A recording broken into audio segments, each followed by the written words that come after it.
She doesn't like these children. She doesn't like being around them at all. And she actually refused to sit with them for the interview with Deadline, but the director fronted up instead. So shame on Meghan. The shocking truth about Meghan Markle's so-called cookie queens is being revealed after a disastrous appearance at the Sundance Film Festival. And it's no surprise, really, that it seems Meghan has no idea about the truth of the film that she is promoting, given that she decided to buy it without actually having anything to do with its production. But of course, Meghan's behaviour towards the children themselves is also being exposed. Look at this from the red carpet, where she really did prove that she don't like these children. She's not at all interested about being around these children. And actually what she likes is the very quick pose for a selfie. Watch this. Can I get a photo? Oh my gosh, amazing! Thank you so much! And she's gone in a flash. But lots of reporting out of Utah after this car crash appearance where Meghan and Harry couldn't even fill the theatre. Shoot a scoop, revealing that Harry and Meghan have stepped in it again, leaving the girl guides fuming. He writes, according to Festival Whispers, the couple enthusiastically backed Cookie Queens, a glossy feel-good documentary that follows young girls selling cookies. Cute, absolutely. Complicated, oh yes, because viewers say beneath the sprinkle lies a less adorable truth, parents footing hefty bills, kids coached to be extra charming, and pressure dressed up as empowerment. They literally cannot help themselves. They always step in it. One festival goer sniped afterwards. Another attendee didn't mince words. I honestly don't think they watched the documentary. And Shooter says this is where the optics get sticky. For a couple famously vocal about protecting children, critics say the film quietly exposes a system that feels off. It's exploitation hiding in plain sight, a source told me. And the Sussexes seemed completely clueless that the film showed that. Now comes the fallout. Insiders claim girl guides are fuming, feeling exposed and blindsided by the royal seal of approval. This was not the endorsement they expected, one source says. They feel thrown into a spotlight they didn't ask for. Another insider summed it up best. Everything they touch turns controversial. That's not a bad thing if it's intentional. This time, it clearly wasn't. And there is so much to go at in terms of this movie, but also in terms of the premiere itself. Obviously, the Sussex squad hit back and said, no, there were not empty seats. There were no empty seats. Well, what explains this picture, which was actually taken from the premiere, showing a massive chunk of empty seats? And you know Harry's unhappy. I mean, Nancy Sidley got it right when you could see this picture, which was actually taken from behind during the screening. But she said, you can feel Prince Harry's misery. And you can. It absolutely seeps out from that photo. Yet, as Nancy also pointed out, when they are in public, it is a performative nightmare, as you can see from that awkward hand-holding. Now, I think perhaps what's most damning for Meghan Markle, of course, is that even though she has tried to paint this movie as not only being cute, but being based on feminist empowerment, it looks like Netflix actually passed on the documentary entirely because its message simply wasn't that. New reporting now from Paula Frolic, who writes, Prince Harry and Meghan Markle are shopping their new Cookie Queens, a film The Hollywood Reporter described as saccharine sweet, meaning Netflix has passed on the movie. Despite this, the Sussexes still showed up at the Sundance screening, smiling, clapping and basking in praise. Markle, a former scout herself, revealed her favourite Girl Scout cookie, Thin Mints naturally, and gushed that the film was not just adorable, but one of the most meaningful and powerful depictions of American tradition. But what tradition is she talking about? Selling cookies or getting into debt? Because beneath the bows, badges and big smiles, Cookie Queens tells a far more uncomfortable story, one that some audience members aren't convinced the Sussexes fully grasped. As one Redditor who attended the screening put it, I was at the morning Sundance screening. I'm not sure the Sussexes understand the film. While the girls are adorable and their story's touching, The documentary shows significant exploitation by the Girl Scouts organization. The commentator went on to note that parents are required to front the money for cookie inventory before a single box is sold, something sometimes thousands of dollars worth. One family featured in the film reportedly struggled to pay in advance for more than 2,000 boxes of cookies so their daughter could try to win a trip to camp they otherwise couldn't afford.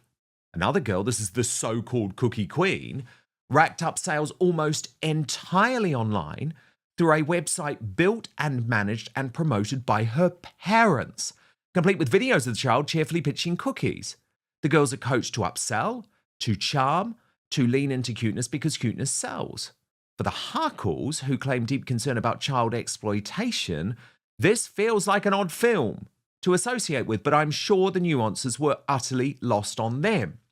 However, The Hollywood Reporter, the trade Bible, very important in this business, given that Meghan and Harry can't sell this film, didn't miss the nuances.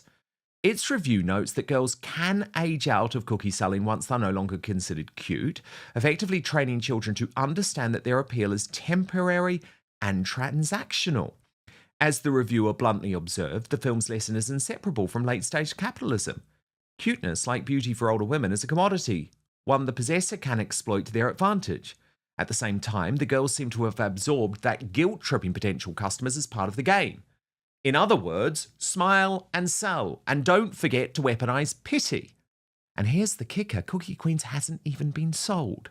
Despite Harry and Meghan's first look deal, Netflix passed. The film is still being shot by WME, an independent film, meaning the streaming giant that once bet big on the Sussexes quietly passed. Cute perhaps? Powerful? That depends on whether you see it as a heartwarming portrait of American hustle or a glossy tutorial and how early capitalism trains girls to monetize themselves. And look, the reason that I think it was so important to get into all of that is because, of course, Harry and Meghan are acting as if this was a film appearance, a Sundance Film Festival appearance, because they'd won something. When indeed the reason they are having to pimp themselves out is because they can't even sell this movie. And the Oscar-style speech from Meghan Markle made no sense. She has given one interview to the Hollywood trade magazine Variety, who did a piss-poor job, I have to tell you, even though this was an interview conducted on Zoom. But I will take you through it and the key moments. It's headlined, What Meghan Markle Learned About Business from Being a Girl Scout. And Meghan says, what's so fantastic about the experience of being a Girl Scout, and my mum was my troop leader as well, is I don't think you understand just how impactful all of those tools that you're learning are going to carry through in your life later on outside of the community building. What I love about what Alyssa did, that's the director of the film, bringing this film to life, is it gives such an objective point of view about girlhood, humanity, but also how they're leveraging technology, how they're learning microfinance, financial independence. All of these elements that are baked in, dare I say, to the tradition of the Girl Scouts cookie season. So Meghan is very much now aware of this criticism and trying to say, oh, this is a good thing. This is a good thing. Okay, then. The question from Variety was, with two of the subjects being from California, Meghan, did watching them make you nostalgic? She replies, yes, without question, especially now as a mother of a daughter. There's a very different lens that you're witnessing it through. And of course, being reminiscent of my own experience of having been a Girl Scout in California, I love how varied and diverse the casting is. I love that you see some of these families and what they're sacrificing to give their daughters these opportunities. And on the flip side, some daughters were pushing themselves much more than their parents would ever push them, and how that's ingrained so early on. You see how multidimensional these young girls are, but also the dads. And this is interesting because it's when she speaks about Harry and how she thinks Harry performs as a father. You get to see an image of fatherhood that I think is really powerful to have depicted in this day and age.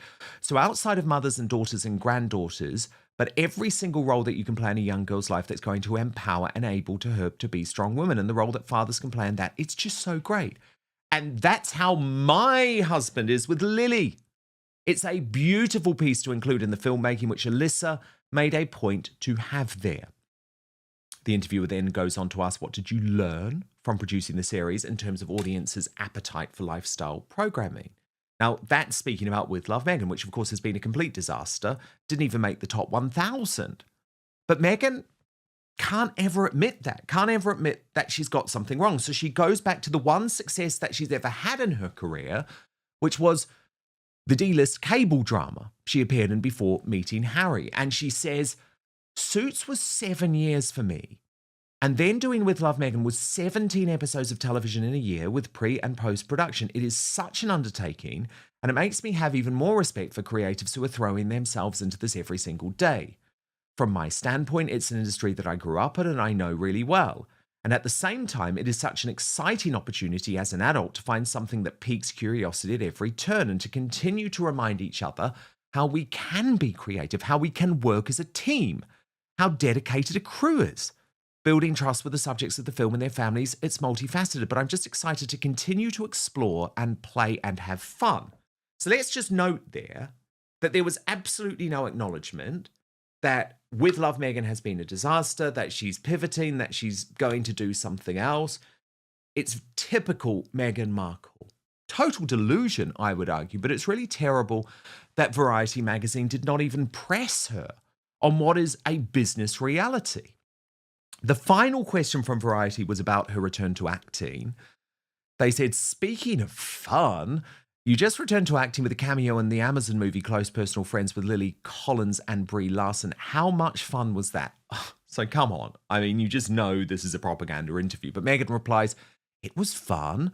It was a lot of fun, but that's just the point, right? We continue to explore different ways to uplift and celebrate the entertainment industry and all the incredible pieces of work that are out there that people work so hard on. Cookie Queen's being one of them. So she's pivoted back. This is such an important piece of cinema to be able to share with people, and I just know people are going to love it the same way you and I do. So what Meghan Markle is effectively trying to say there is that she is now an entertainment whore. That she's literally going to slut herself around whichever part of the entertainment industry wants her, and that this is part of a strategy? Are you kidding me? Is anyone buying this? Because I'm certainly not. And there was something else I wanted to show you from the weekend that's new and really horrified me. And it's the fact that Meghan refused to sit down with the Cookie Queens themselves, the young kids. You saw, I mean, let's just look at her on the red carpet again very quickly. You saw just from this moment that she doesn't like these children. She doesn't like being around them at all. And she actually refused to sit with them for the interview with Deadline, but the director fronted up instead. So shame on Meghan, because I would argue this could have been a cute moment, actually. And good Lord, she's looking for a cute moment after the disaster of Sundance thus far. But she didn't. But I want you to listen out for something which stood out for me immediately. These young girls who are Americans have been clearly ordered to refer to Meghan Markle and Prince Harry, not by their names, not by their common names, not by their American names, Meghan and Harry, but using their royal titles. I found it very off-putting. Watch this. And so what do you all think about having royal people involved in your documentary and supporting you? It feels like crazy. Like, am I dreaming? I always read them in my books, like the princesses and the kings, and then I actually get to meet one. When I first found out that I was meeting the Duke and Duchess, I was like, are you serious? Are you sure? But yeah, I'm really excited. I'm so stoked. It's just crazy to me because me and my parents watched their documentary on Netflix and now they've watched me. That's just crazy. Wow, that's pretty cool. And I think they're just as excited to meet you guys as you are to meet them. And it's been really a feeling of genuine connection. So I hope that that's something that also audiences will feel with these girls, like to be able to see themselves in your stories. So it's really courageous that you're putting yourselves out there like that. And that would have been cute if it had been Meghan sitting there, but she wasn't, so they decided to ask the kids about her. There's royalty in the title, Cookie Queens. Yeah. There's royalty behind the scenes. The Duke and Duchess of Sussex. Tell us about that, how they got involved. Yeah. So Cookie Queens is a totally independent documentary, independently financed and produced. And we actually started at Sundance through the Catalyst program and got support from the Sundance Doc Film Fund and have an incredible group of executive producers. And most recently, that includes Meghan, Duchess of Sussex, and Prince Harry, Duke of Sussex, and their production company, Archwell Productions, and their whole really wonderful and supportive team. So we're excited. Meghan was a Girl Scout herself, actually in the same Girl Scout council as Nikki and Nala. Yes, in Los Angeles when she was a kid. Her mom was her troop leader. And so the connection with our film is very personal and very genuine. And she has been super supportive, all of them at Archwell. And so we're excited that that gives us potentially a bigger platform and audience to share this message with the world. I think they understand that the film is both about Girl Scouts and cookies, but also about something bigger and more universal around coming of age. Now, we know that Meghan had snapped on the red carpet to a Deadline reporter when he dared to ask about her own daughter joining the Girl Scouts, which is such an obvious softball question. A young daughter, she's maybe a little bit too young for Scouts at this point. Do you want Lilibet to be part of Girl Scout? It's interesting. I think we'll continue to explore whatever feels right. But Alyssa's also a mom of a daughter. Angela Levin, our royal mastermind, Prince Harry's biographer, with us now. Such a terrible performance from Meghan, Angela. I mean, the only time I saw her happy at all was when she was posing for a split second for the cheesy selfie. The rest of the time, she's clearly annoyed, doesn't want to be there. And the movie, Angela, has not gone down well at all. No, nobody wants it. Netflix certainly not. But one of the interesting things is that I'm sure that she didn't have anything to do with it. She didn't write anything. She didn't, do anything to make it work well. And so she didn't know anything. And she said with the film, it's not just adorable, but one of the most powerful and meaningful depiction of an American tradition. Now, that's really nonsense. They're just teenagers, aren't they, trying to sell a few sweets, cakes. But she obviously said that because she didn't know what was going on. So that was her thing, something most powerful and meaningful. It's ridiculous. And she said as well, I think for me, to the viewpoint of a mother, I find it really inspiring. Well, it's not exactly inspiring, isn't it? Is it? It's just girls playing around. But the difficult thing, the shocking thing, I think, is the exploitation of Girl Scouts who've got to start trying to sell, as you said just before, 2,000 boxes of the things that they're providing to win a trip to a camp. The parents can't pay for it. They can't pay for it. So it's actually trying to make children to buy things in order that they can have a Sundance experience. I don't think that's right. And Meghan is supposed to be somebody who doesn't actually do anything like that. This is an appalling way of dealing with children. I know, it's just really, really bad that she hasn't actually understood what this movie is about. But Angela, on the red carpet footage, I mean, number one, how awkward was it that you've got Harry in court just a couple of days earlier saying, I was made to be, a performing monkey by the British royal family and it was awful. And, all of that was just total rubbish, wasn't it? But then there he is. You can see him, Angela, in the corner, having to just watch on as if he is the spare, as if he has now become the spare part to Meghan Markle, given he actually, you wouldn't believe it from watching this, but he actually has equal role in the film as she does. He's watching on there awkwardly. Then you wait for the moment where she gives him the nod. Do you see then? She gives him the nod and he rushes over and it's like, oh, I'm allowed on. He's a little performing puppy dog to Meghan Markle. Yeah. I think Meghan told him not to come because it wasn't her who sort of signalled him to come, but the woman who's actually in charge of it, who made all the effort for it, she wanted him, just the same as she didn't put her hand round Meghan before. She wanted Harry with her because obviously she liked him, even if he didn't do anything. They really did nothing, that's the thing, really nothing. But this lady liked him, but I expect Meghan was very difficult and cross that he actually came over. See, he's not allowed to say anything, do anything, be anything that takes anything away from her. Nothing. She's grown in her head that she's the only person who can actually lead anything because she knows how to do it. I mean, it's nonsense words that she uses now. Absolutely nonsense words, isn't it? She doesn't realize it's exploitation. She just says it's one of the most powerful and meaningful depictions. Exactly. She hasn't got it. She hasn't got it. She actually hasn't understood how this film will be seen. And I think that's probably one of the reasons that Netflix turned it down.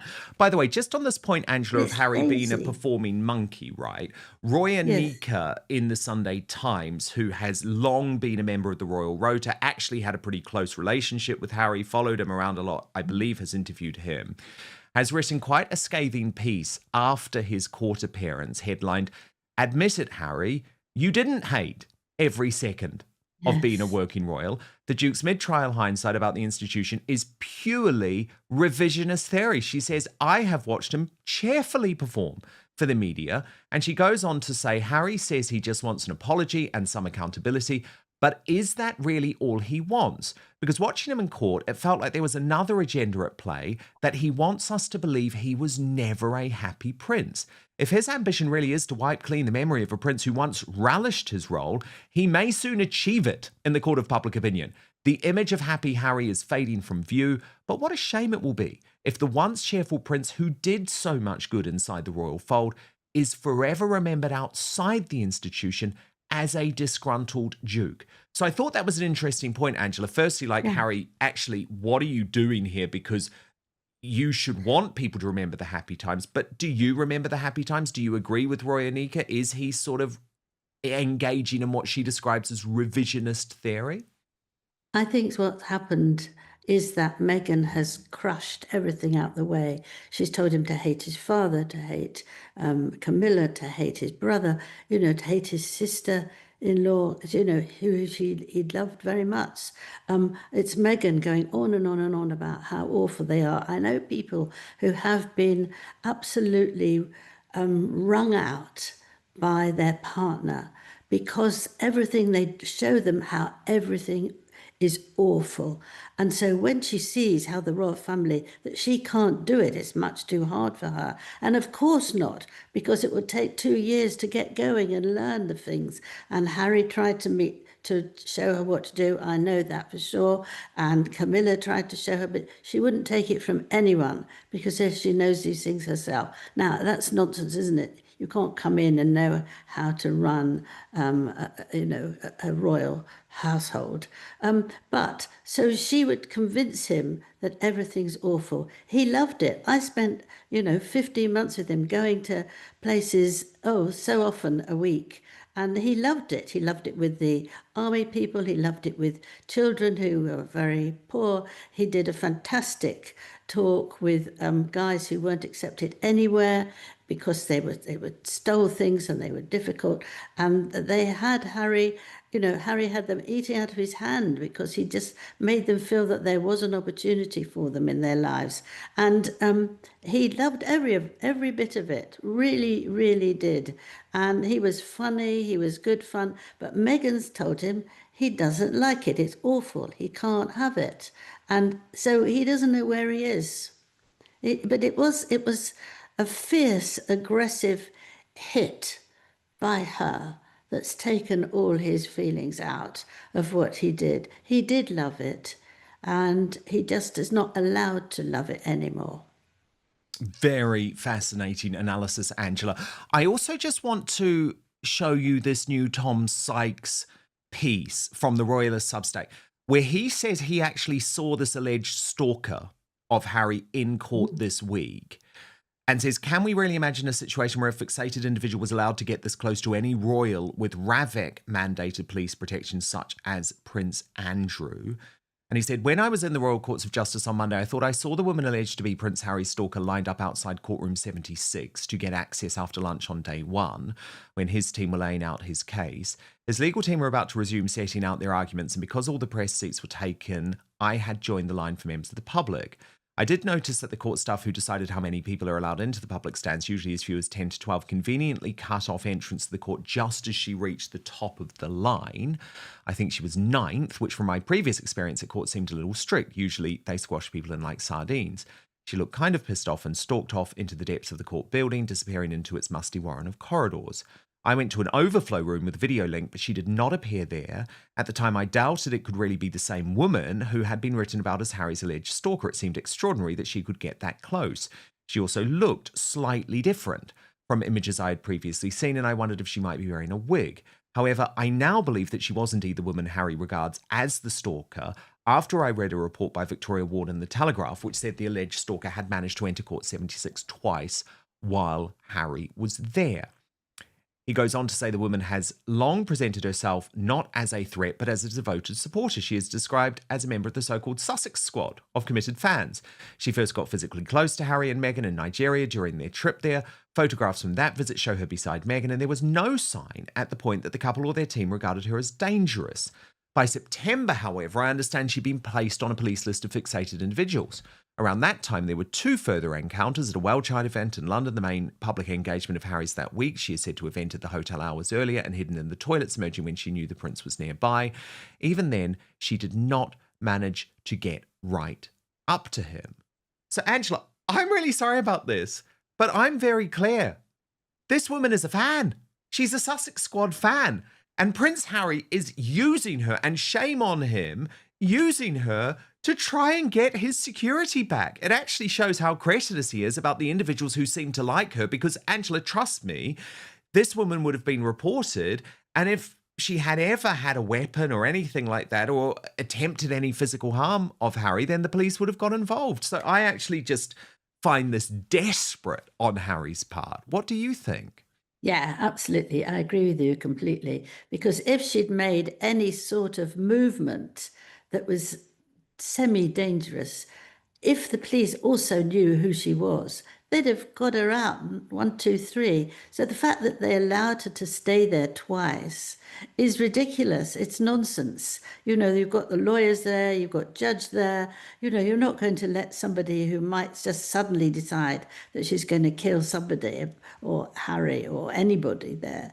It doesn't make any sense at all. And Harry is using her because he wants the money for the whole family. And this is another thing that he's doing it to please Meghan, because she's made this very posh announcement that she won't go anywhere unless she's got proper attention, and she wants this, and she wants glass covered where she bedroom is, and all this. She's asked so much nonsense. In a way, it's a sort of good job that she wants to go back, because she's unlikely to get it. But it is just, it is a nonsense. And I think it's appalling of him to do that, because it's our tax. And I don't see why we should pay somebody who's actually not really telling the truth. Angela Levin, our Royal Mastermind, thank you so much. And if you do want much, much more royal gossip, including, by the way, what's really going on with Hermit Harry, then do head over to our Substack. www.outspoken.live is the address. A new wave of drama is about to hit the Love Island All-Stars villa, as producers prepare to introduce a striking new bombshell from the United States, promising one of the biggest shakeups the series has seen so far. The latest arrival is Zach Woodworth, a reality television star and influencer from Arizona, who previously appeared on the American version of Love Island. Known for his athletic build, confident personality, and sharp looks, Zach is already being described as one of the most eye-catching contestants to enter the villa this season. Zach first gained public attention during his earlier appearance on Love Island USA, where he entered as a bombshell during the famous Casa Amor twist. He quickly coupled up with Iris Kendall, But their romance was short-lived. After only a brief time in the villa, Zach was dumped from the show, leaving him eager for a second chance at love and fame. Now, he is returning to the franchise in the International All-Stars edition, where former contestants from different series are given another opportunity to find romance. This time, Zach is hoping for a longer and more successful journey as he steps into the South African villa ready to turn heads and test existing relationships. Zach will not be entering alone. He is part of a major new twist that will see a group of American islanders arrive together in a separate villa, creating a dramatic Casa Amor-style challenge.